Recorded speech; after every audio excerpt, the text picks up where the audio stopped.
माता दी। ओम नमः शिवाय। आज हम श्रावण मास के जो अध्याय का पाठ चल रहा है, आज हम 15वें अध्याय का श्रवण करने जा रहे हैं। सनत कुमार ने शिव से कहा कि हे देवेश, नागों का आश्चर्यजनक पंचमी व्रत मैंने सुना।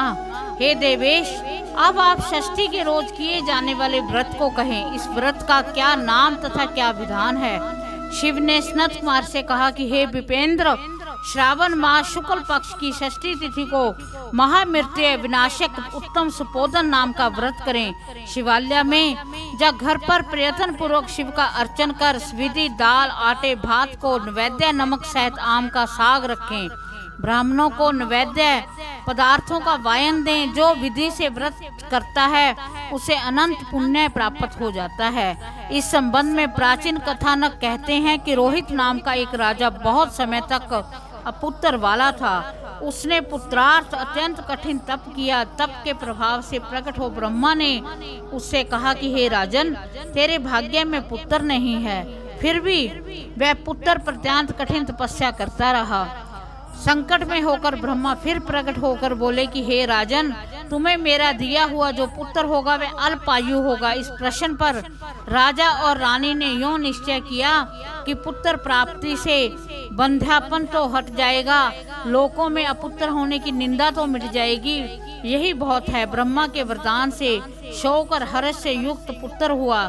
राजा ने जात कर्म आदि संस्कार यथा विधि किए। दक्षिण नाम वाली रानी तथा राजा रोहित ने स्नेहवश उसका शिवदत्त नाम रखा। मन में डरते हुए भूमिपाल ने उस लड़के का उपनयन संस्कार किया। मृत्यु के भय से विवाह नहीं किया। जब 16 साल का हुआ तो उसकी मृत्यु हो गई। उस ब्रह्मचारी के मरण की याद से राजा महती चिता में हो गया, क्योंकि जिसका वंश में ब्रह्मचारी का मरण होता है उस वंश का क्षय हो जाता है तथा उसकी दुर्गति हो जाती है। सनत कुमार जी ने शिव से कहा कि हे देव जगन्नाथ, क्या इसका कोई उपाय नहीं? यदि कोई उपाय हो तो मुझसे कहें, जिसे करने से दोष की शांति हो। ईश्वर ने सनत कुमार से कहा कि हे सनत कुमार, यदि स्नातक या ब्रह्मचारी आदि हो तो अर्क विधि से विवाह संयोग कर पेड़ तथा ब्रह्मचारी को मिलाकर देश काल गोत्र नाम को कहें। ये कहें कि मैं मरे ब्रह्मचारी की शांति के लिए वैश्विक व्रत करता हूँ। देश काल को याद करके कहें कि मैं अर्क विवाह करूंगा। सोने से आभ्योदिक कर पीपल शाखा तथा सबको हल्दी और तेल के द्वारा लेप कर पीले सूत से वेष्टित कर 2 पीले कपड़ों द्वारा आच्छादित करें। अग्नि स्थापना कर विवाह विधि द्वारा आघारंत हवन करें। अग्नि में बृहस्पति काम 4 बहुतियों से होम कर स्विष्ट करते संज्ञा होम कर कर्म को समाप्त करें। यथा विधि पीपल की डाल तथा मत सबको जला दें। मरण योग्य हो तो उसके लिए इस व्रत को 6 साल तक करें। ईश्वर ने सनत कुमार से कहा कि हे विपेंद्र, राजा ने ब्राह्मणों से इस विधि का श्रवण कर अपने मन में विचार किया कि ये अमुख्यत अर्क विवाह मुझे उत्तम नहीं लगा। विवाह होना ही मुख्य होना उचित है, जिससे मेरे जीव के वास्ते कोई बालका नहीं देता। मैं राजा हूँ, जो कोई इसको अपनी लड़की देगा उसे मैं रत्न और बहुत धन दूंगा। उसके नगर में एक ब्राह्मण रहता था। वह दूसरे देश गया हुआ था और उसकी प्रथम मृत पत्नी से एक लड़की थी। दूसरी विवाहित स्त्री बहुत दुष्टा थी। उसने ढा से और बहुत द्रव्य के लोभ के कारण लड़की देने की इच्छा प्रकट की।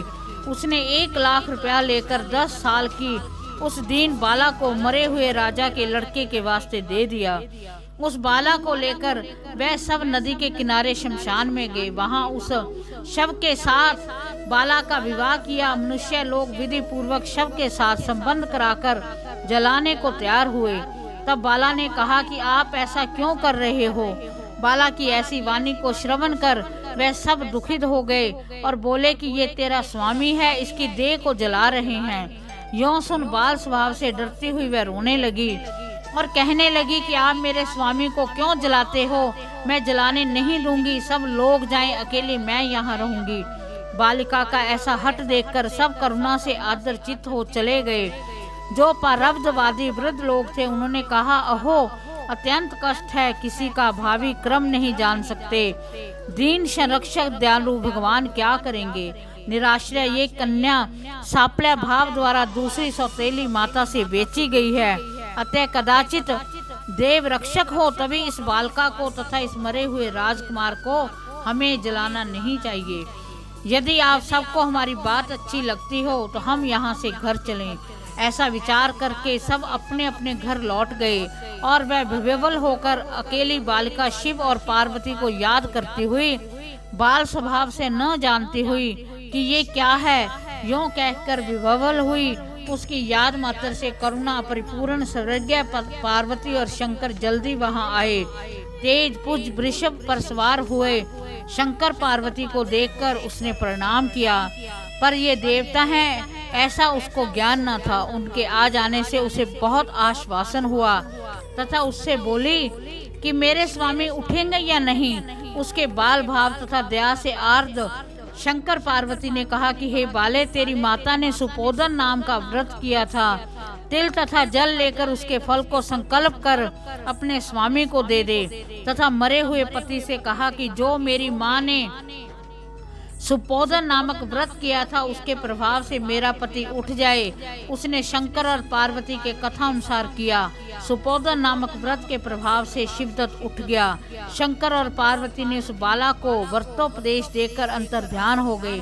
श्री शंकर के जाने के बाद शिवदत्त ने उसी कन्या से पूछा कि तुम कौन हो, मैं यहाँ कैसे आया। कन्या ने शिवदत्त से सारी कथा कह दी और इस प्रकार रात भी व्यतीत होगी। सुबह हो जाने पर नदी के किनारे आए हुए प्राणियों ने राजा से सारी बात कही।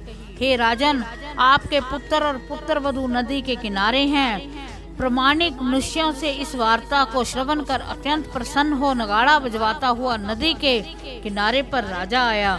सभी ने राजा को प्रसन्न होकर स्तुति की। हे राजा, आपका मरा लड़का फिर काल ग्रह से लौट आया है। राजा ने पुत्र वधू की प्रशंसा की और कहा, मेरी स्तुति क्यों कर रहे हो? मैं महान मंदभागी अधम हूँ। मेरी ये पुत्र वधू सुभगा धन्य है। इसके संजीव पुण्य से ही मेरा लड़का जी उठा है। यो राजा ने पुत्र वधू की स्तुति की तथा उत्तम द्विजों के दान द्वारा अर्चन किया। मरे को गांव से बाहर कर जीवित हो जाने पर गांव में प्रवेश करने के निमित्त ब्राह्मणों के कहने विधान की शांति की। हे वत्स, मैंने तुमसे सुपोदन नामक व्रत को कहा है, इसे 5 साल करने के बाद उद्यापन करें।